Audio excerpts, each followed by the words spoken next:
Episode की शुरुआत में हम देखते हैं कि हमें क्लोवर किंगडम का सीन दिखाया जाता है, जहाँ की अलग अलग चीजों को देखकर आस्था बहुत एक्साइटेड हो रहा होता है। तब यूनो कहता है ये जगह हमारे विलेज से बहुत ज्यादा डिफरेंट है। तब आस्था कहता है तो ये विजर्ड किंग का कैसल है। तब यूनो कहता है शायद किंग भी वहाँ रहते हैं। तब आस्था कहता है तो इसका मतलब एक दिन ये कैसल मेरा होगा। तब यूनो कहता है तुम्हारे कहने का मतलब ये मेरा होगा। और आस्था कहता है तुम चिंता मत करो, मैं तुम्हें वहाँ रहने के लिए जगह दे दूंगा। और तब वो दोनों कैसल की तरफ जाने लगते हैं। तब यहाँ चर्च में नैश कहता है आस्था के बिना ये जगह कितनी शांत लग रही है। तब सिस्टर लिली कहती हैं वो लोग अब तक रॉयल कैपिटल पहुँच चुके होंगे और मुझे उम्मीद है कि उनका एग्जाम अच्छा जाएगा। तब नैश कहता है मैं भी यही उम्मीद करता हूँ। तब आस्था कहता है आखिरकार ये एग्जाम हो कहाँ रहा है। तब यूनो कहता है शायद ये यहीं हो रहा है, पर आखिरकार तुम खा क्या रहे हो। तब आस्था कहता है ये ग्रिल्ड पर्पल स्नेक्स हैं, तो क्या ये तुम भी खाना चाहते हो। पर यूनो मना कर देता है और वो दोनों मैजिक नाइट एग्जाम के एंट्रेंस वाली जगह पर पहुंच जाते हैं। और वहाँ सभी लोग सभी पार्टिसिपेंट्स को चीयर कर रहे होते हैं और वहाँ सभी पार्टिसिपेंट्स की ग्रिम वॉर को देखकर नंबर दिए जा रहे होते हैं। और यूनो की ग्रिम वॉर को देखकर सभी लोग चौंक जाते हैं और तब वो दोनों अंदर चले जाते हैं। पर यहाँ बहुत सारी बर्ड्स घूम रही होती हैं। तब एक पर्सन बताता है ये फेमस एंटी बर्ड्स हैं। जितनी ज्यादा कम तुम्हारे पास मैजिकल पावर्स होंगी उतनी ज्यादा बर्ड्स तुम्हारे पास आएंगी। और तब वो देखते हैं यूनो के आसपास एक बर्ड भी नहीं होती। और तब आस्था कहता है हम में से कोई एक विजर्ड किंग बनेगा, तो यही वो जगह है जहाँ से हमारी कहानी शुरू होगी। और हम देखते हैं आस्था के आसपास बहुत सारी एंटी बर्ड्स होती हैं, जिसे देखकर लोग हंसने लगते हैं। और तब आस्था एक आदमी से टकराता है। तब आस्था सोचता है आखिरकार ये कौन है। इसकी आंखों को देखकर तो ऐसा लग रहा है जैसे कि ये एक किलर है और इसके पास कितनी ज्यादा ताकत है। आखिरकार ये मेरी एज का कैसे हो सकता है। पर रुको, हमें किसी बुक को उसके कवर से नहीं जज करना चाहिए। और कहता है एक्चुअल में तुम अपनी उम्र से काफी बड़े लगते हो, लगता है तुम्हारी जिंदगी बहुत मुश्किलों के साथ कटी है। और तब वो आदमी आस्था के सिर को पकड़कर कहता है लगता है तुम्हें मरने का बहुत शौक है। और तब वहाँ उसके साथी उसे ढूंढते ढूंढते आ जाते हैं। तब एक लड़की कहती है ये तो बहुत फेमस फिनरल रोल केस है, जिसके पास बहुत ज्यादा रेयर स्पेशल मैजिक है। तब एक पर्सन कहता है ये तो बस अपनी जॉब को छोड़कर फ्लर्टी करता रहता है। और ये दूसरा है गॉर्डन एग्रिपा और इसके पास हैक्स मैजिक है। और तब फिनरल कहता है बस करिए, एक मैजिक नाइट स्कॉट कैप्टन एक एग्जाम के कैंडिडेट को नहीं मार सकता। तब एक पर्सन कहता है स्कॉट कैप्टन, इसका मतलब ये है द लॉर्ड ऑफ डिस्ट्रक्शन यामी शुकिहिरो। तब एक लड़की कहती है क्या ये वही यामी है जो कि ब्लैक बोर्ड्स का कैप्टन है। इस स्क्वाड ने तो हर जगह बस नुकसान ही किया है। तब कुछ लोग कहते हैं मैं तो कभी इस स्क्वाड में नहीं जाना चाहूँगा। तब आस्था सोचता है मैं तो गलत आदमी से भिड़ गया और अपने सिर को छुड़ाने लगता है। तब हम देखते हैं एग्जाम होने के लिए फायरवर्क्स होने लगती हैं। तब यामी कहता है लगता है तुम्हें सेकंड चांस मिल गया है, तो इसमें कुछ करके दिखाना, नहीं तो तुम्हें मैं वापिस आकर मार डालूंगा। जिसे सुनकर आस्था हैरान हो जाता है और तब वो लोग वहाँ से चले जाते हैं। और तब वहाँ एक पर्सन आस्था से उसका हाल पूछता है और अपना नाम सैकी ब्रोंजाजा बताता है। तब आस्था भी उसे हेलो कहता है और अपना नाम बताता है। और तब हम देखते हैं सभी स्क्वाड कैप्टन्स वहाँ आ जाते हैं। तब यूनो कहता है आखिरकार ये लोग कौन हैं। तब आस्था कहता है ये असली मैजिक नाइट स्क्वाड कैप्टन्स हैं। और तब हमें सभी स्क्वाड कैप्टन्स के बारे में बताया जा रहा होता है। और तब वहाँ सबसे बेस्ट स्क्वाड का कैप्टन आता है जिसका नाम विलियम वेंजेंस होता है। तब हमें बताया जाता है कि सभी 9 स्क्वाड कैप्टन्स की पावर 100 मेजिस के बराबर है और इन्हीं में से किसी एक को नया विजर्ड किंग बनाया जाएगा। तब आस्था विजर्ड किंग को ढूंढ रहा होता है। तब सैके कहता है विजर्ड किंग इतने छोटे इवेंट में नहीं आएंगे, सभी कैप्टन्स को एक साथ देखना किसी मिरेकल से कम नहीं है। तब कैप्टन विलियम कहते हैं सभी लोग ध्यान से सुने, इस एग्जाम के सारे टेस्ट मैं लूंगा। और तब वो अपने मैजिक से हवा से एक पेड़ को नीचे बुलाते हैं जो कि उन सभी को एक एक उड़ने वाला झाड़ू देता है। तब आस्था और यूनो सोचते हैं तो इसका मतलब ये वो इंसान है जो कि विजर्ड किंग बनने के सबसे ज्यादा करीब है। तब कैप्टन विलियम कहते हैं तो चलो अब एग्जाम को शुरू किया जाए। अब थोड़ी देर बाद सबसे पहला टेस्ट होगा और हम सभी 9 के 9 आपकी परफॉर्मेंस के अकॉर्डिंग आपको नंबर देंगे। और जब एग्जाम खत्म हो जाएगा तब हम सभी आप में से कुछ कैंडिडेट्स को अपनी अपनी स्क्वाड्स में इनवाइट करेंगे। अगर आपको कोई एक स्क्वाड चूज करती है तो आप वहां जाएंगे, पर अगर आपको एक से ज्यादा स्क्वाड चूज करती है तब आपकी मर्जी होगी कि आप किस स्क्वाड में जाना चाहते हैं। पर अगर आपको किसी स्क्वाड कैप्टन ने नहीं चुना तो आप डिस्क्वालीफाई हो जाओगे। तो चलो, तो अब पहले टेस्ट के लिए आपको इस झाड़ू को लेकर उड़ना होगा। जो मेज अपनी ताकत को कंट्रोल कर सकता है वही इसे आसानी से कर पाएगा, पर यही एक आसान सा जरिया है जिससे मेजेस ट्रैवल करते हैं। और अगर आप इतना ही नहीं कर पाए तो आपको यहाँ नहीं होना चाहिए। तो चलिए अब शुरू करते हैं। पर तब हम देखते हैं बहुत सारे कैंडिडेट्स हवा में उड़ पा रहे होते हैं और यूनो बिना किसी परेशानी के हवा में उड़ पा रहा होता है और यहाँ आस्था कुछ नहीं कर पा रहा होता और सभी स्क्वाड कैप्टन्स इसे नोटिस कर रहे होते हैं। तब क्रिम्सन, लायन कैप्टन, फ्यूगोलियन, वर्मिलियन सोचते हैं अगर इसके पास कोई टैलेंट भी ना हो पर फिर भी इसे कम से कम फ्लोट तो करना चाहिए। तब सैकी कहता है आखिरकार तुम कर क्या रहे हो? तुम्हें बस अपनी बॉडी को रिलैक्स करना होगा, उसके बाद तुम इसे आसानी से कर पाओगे। पर हम देखते हैं आस्था फिर भी कुछ नहीं कर पा रहा होता और यहाँ हम देखते हैं सिल्वर ईगल की स्क्वाड कैप्टन नोजर सिल्वा एक लड़की से मिलने जाते हैं और कहते हैं मैंने तुम्हें पहले भी कहा है, रॉयल्टी को ये एग्जाम देने की कोई जरूरत नहीं होती और ये पहले से ही डिसाइड हो चुका है कि तुम कहाँ जाओगी, तो ऐसी बेकार सी हरकतें करना बंद करो। तब वो लड़की कहती है मैं समझ गई ब्रदर नोजेल। तब कैप्टन नोजल कहते हैं वैसे भी तुम्हारी एग्जिस्टेंस से कोई फर्क नहीं पड़ता और वहाँ से चले जाते हैं। और हम देखते हैं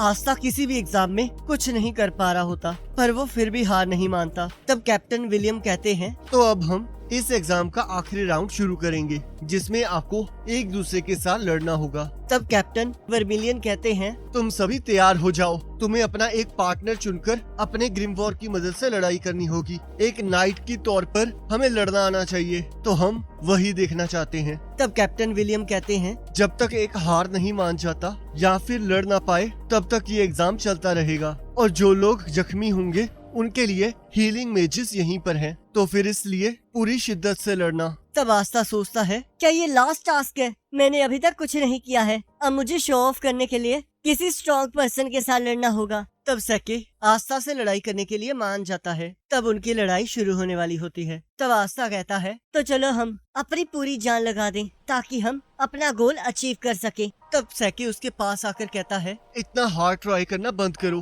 तुम तो बस एक बेकार से चूहे हो जो कि गलत जगह आ गया है। मुझे तो तुम्हें शुक्रिया कहना चाहिए कि तुम यहाँ तक आए और अब तुम मेरी मैजिक नाइट्स में एंटर करने में हेल्प करोगे और तुम्हारे साथ बहुत अच्छा समय बीता। तो चलो फिर तुम्हें जल्दी से हराएं ताकि तुम आराम से अब घटिया से विलेज वापस जा सको। तब एक पर्सन सोचता है इसने तो एक वीक अपोनेंट को चूज करके बहुत अच्छा काम किया है। और तब उनकी लड़ाई शुरू हो जाती है। तब सैके कहता है तो चलो अब स्टार्ट करें आस्था, और अपने आसपास एक शील्ड बना लेता है और सोचता है तो आपको ये कैसा लगा कैप्टन्स? ये टेक्निक किसी और के मैजिक से बचाती भी है और मैजिक बुलेट्स को फायर भी करती है। ये उसके बेकार से अटैक्स को बड़े आराम से टैकल कर लेगी और जब वो पूरी तरह से थक जाएगा तब मैं इसकी मदद से उस पर हमला करूंगा। और कहता है चलो आस्था, अब बताओ तुम क्या कर सकते हो? तब सभी लोग आस्था को देखकर कह रहे होते हैं काश मैं इस लड़के के साथ लड़ पाता, इसकी तो ग्रिमवॉर भी बहुत बेकार है। तुम्हें लगता है ये कोई मैजिक भी यूज कर सकता है?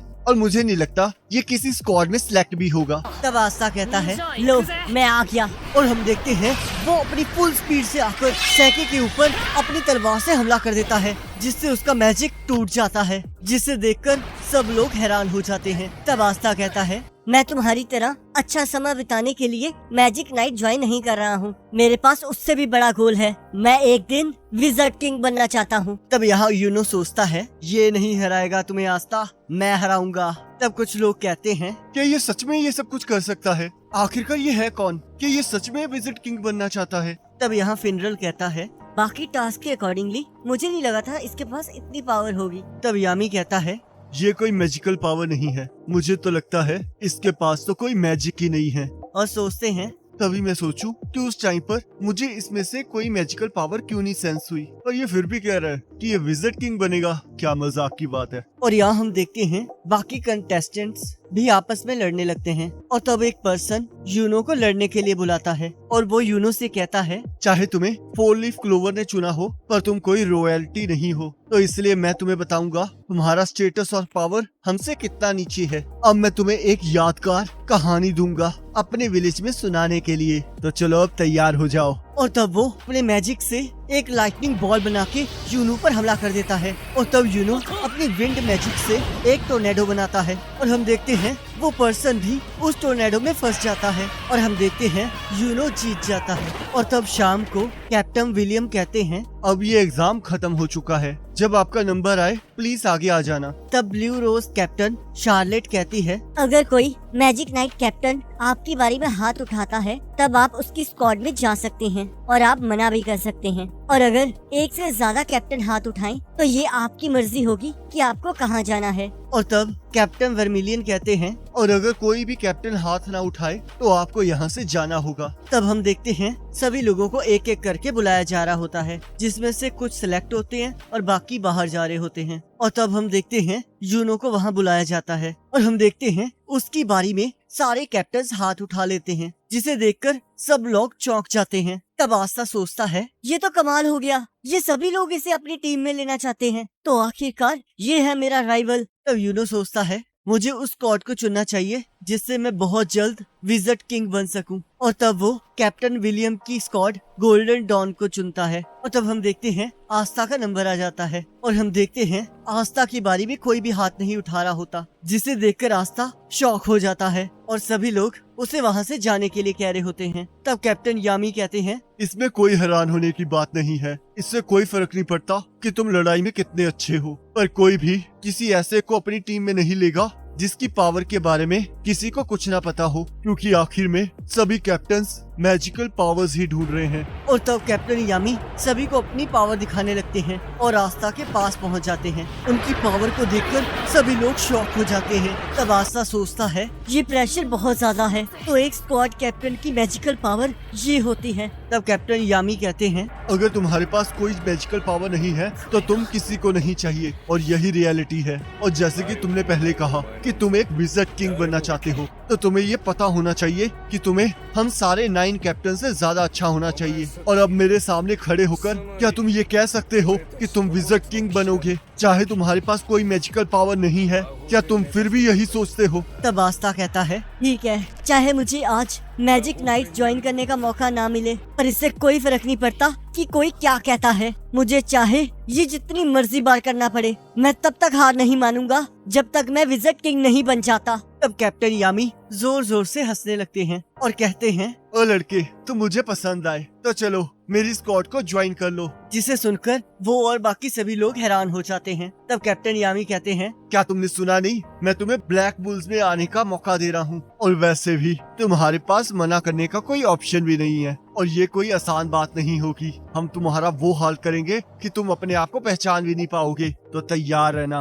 और जब हम ये सब कुछ कर लेंगे और तब तुम जाकर विज़र्ड किंग बन जाना। और तब आस्था को अपनी जर्नी याद आने लगती है और वो खुश हो जाता है। और यहाँ हम देखते हैं जो पार्टिसिपेंट सिलेक्ट नहीं होते उनको वापस भेज दिया जाता है। और तब आस्था यूनो से कहता है, अब तुम गोल्डन डॉन में हो और मैं ब्लैक बुल्स में, तो अब से हमारी रियल बैटल शुरू होती है। पर हम देखते हैं तभी आस्था का पेट खराब हो जाता है और वो वॉशरूम की तरफ भागने लगता है। तब उसे देखकर सैके सोचता है, क्या तुम्हें सच में लगता है कि तुम इतने लोगों के सामने मेरी बेइज्जती करके आसानी से बच सकते हो? क्योंकि तुम्हारी वजह से मुझे लोअर रैंक मैजिक स्क्वाड मिली है, जिसका नाम ग्रीन प्रेइंग मैंटिस है। और तब सैके अपनी मैजिक से एक पॉइजन लिजर्ड बुलाता है और उसे आस्था के पास भेजने लगता है। पर तभी हम देखते हैं यूनो अपने विंड मैजिक से उस लिजर्ड को पकड़ लेता है और कहता है, आखिरकार तुम कर क्या रहे हो? तब सैके कहता है, मैं तो बस मजाक कर रहा था, मैं तो बस ये जानना चाहता था कि हम दोनों में से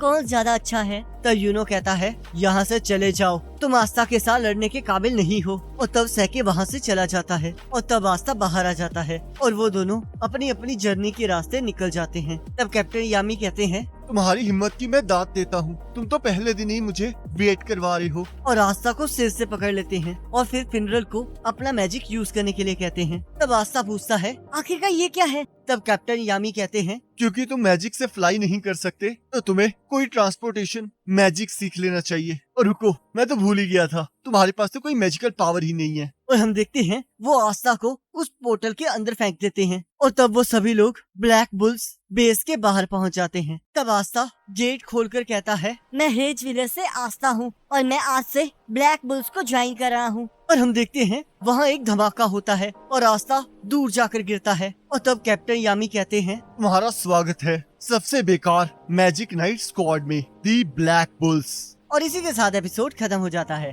अब अगर आपको ये वाला एपिसोड अच्छा लगा है तो इस वीडियो को लाइक जरूर करना और चैनल पर नए हो तो सब्सक्राइब जरूर करना। बाकी अगले एपिसोड का लिंक आपकी स्क्रीन पर आ रहा होगा और उस पर क्लिक करके अगले एपिसोड को देख सकते हो।